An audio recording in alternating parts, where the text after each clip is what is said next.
Morning, children. Welcome to the first day of Vacation Bible School at Zion Lutheran Church.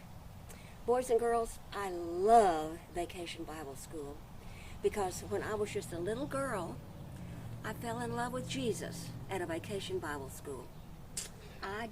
My parents were good people, hardworking, but they didn't take me to church. And I never knew about Jesus until I went to Vacation Bible School. So we're going to have 5 days. Now, it's not going to be like it was in the old days. We're doing this, what you call, virtuality? Virtual. Okay. Virtual. Okay. Y'all can see us, but I can't see you, but I know you're out there, and I'm glad you're here. And we're going to have a good time for 5 whole days.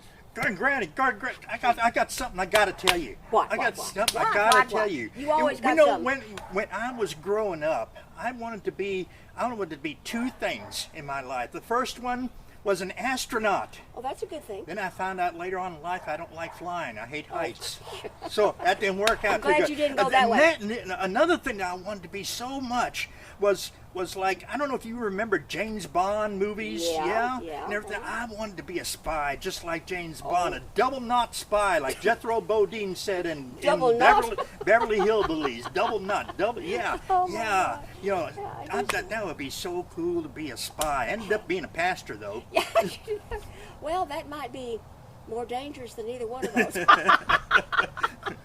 Speaking of spies. Spy? Oh, I bet you got something to say about spies. Our story today. Children, our story today is about can-do people and can't-do people. And it's taken from the Bible, which is the true Word of God, from Numbers, chapter 13 and 14. Now, just a little background. You know that the children of Israel were down in Egypt, and they got caught down there and became slaves, okay? And over the years, they just, 75 people I read, Pastor, went down, and then I read that theologians think maybe as high as 2 million came out.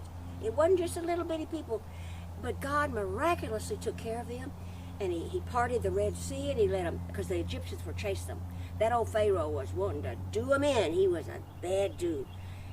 God opened the sea, and they went through on dry land, and they escaped, and then he gave them water in the desert and food, and then they came into the land that God had promised Abraham that he was going to give them.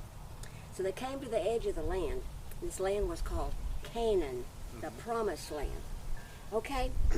Now, the Lord, he spoke to Moses all the time. They were best friends. Oh, to have a relationship with God like Moses. But then he had a ton of responsibility too. I wasn't with that. And the Lord said to Moses, now I'm going to read this to you. Send out men to explore the land of Canaan, the land that I promised to give you. So now there was like, boys and girls, there was like 12 families or clans. They called them tribes. So it would be a great, huge family. And so God said, take one person, one man from each of those. That had been 12 men. So they did that. They picked out 12 people to go explore the land. And Moses gave the men these instructions, okay? He says, go north through the desert to the hill country. See what the land is like, and find out whether the people living there are strong or weak, if there's a few of them or if there's a bunch of them. See what kind of land they live in. Is it good or bad? Do their towns have walls, or are they unprotected like open camps? Is the soil fertile, which means rich, or is it bad? Are there many trees? Do your best to bring back samples of the crops that you see, because it was a harvest season, okay?